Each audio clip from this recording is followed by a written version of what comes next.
and welcome to the BRR Legal Brief, where we bring you the latest legal issues affecting corporate Australia.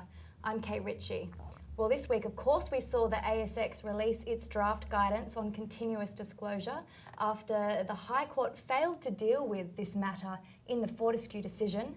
Joining me to discuss the guidance is Tony Damian, who's a partner at the newly merged Herbert Freehills. Tony, welcome to the studio. Thanks, Kate. Well, Tony, continuous disclosure is a complicated area for boards. Do you think the draft guidance addresses the main issues that are concerning directors? It does, Kate. I mean, as you'd expect, directors in recent times have found themselves between a rock and a hard place with continuous disclosure. On the one hand, they've been asked to make sure that material matters are disclosed instantly to the exchange. On the other, they've been asked to make sure that they personally review those announcements. Yep. So it's been very tough. I think what the ASX has done is provide practical guidance that recognises those problems and guidance that deals with those problems. Well, the guidance was 69 pages long, so quite a lot of detail there.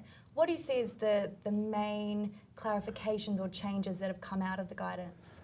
It is 69 pages, and that might sound like that's a lot, but much of it was dealing with practical day-to-day examples for directors. So actually it's very useful. Three things that I think are worth mentioning and are very topical issues. The first concerns takeovers. And so there was a big debate in the market about whether a company that was approached with a takeover needs to disclose that approach, even if it's a confidential approach. Yeah. And what the ASX has done is very helpfully clarify that if it's a confidential approach, it can remain a confidential approach. So that's helpful. The second area I think that was very important for ASX to talk about was the timing of disclosure. So what is the expectation on directors? And here, while it's also a matter that ASIC has to have a hand in, ASX has said, well, immediately doesn't mean instantly. Yep. It means promptly and perhaps a slightly more real time frame than we've had in the past. And the third area, Kate, that I think will be of relevance and very helpful is ASX has said to directors, we will be giving trading halts. So in situations where companies can't get the release out in time or need to get the board together, ASX has confirmed that the trading halt will be a way of practically dealing with those issues. Oh, good. Well, how do you think the general public's responded to the ASX guidance? It's only been out for a few days, but are you getting a bit of a sense for how people are responding? Oh, we are. I mean, we've seen already. It's been a very positive response from boards, from industry, from advisors. Very positive, and I think a lot of that is due to the fact that ASX has done a great job in providing guidance, but practical examples as well. And so people can pick up the guidance and see day-to-day examples. What should I do in this situation? That's been really helpful.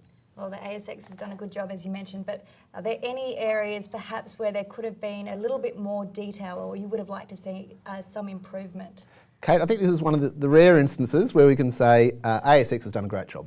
I think everyone is saying it. There are some issues at the edges, at the margins, but they're not big issues. On the big issues, I think ASX has got it absolutely right, and they're to be commended for that.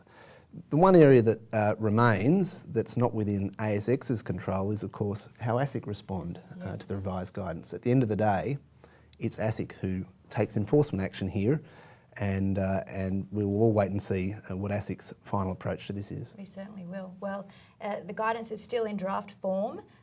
What are the next steps, and when's the submission period open? That's a good question. So for anyone interested, ASX has got a consultation period through to the end of November. They are consulting broadly, which again I think it speaks of a good process where they can get all the input they need. And so people who have an interest in the area, speak up, speak to ASX and let them have your thoughts. Well, some good tips there, and we'll have to wait and see what the final guidance does look like. Tony, thank you so much for coming and joining us in the studio today. No problems. Thanks, Kate. And viewers, of course, thank you for joining us also. We hope that you can join us next week for our legal brief.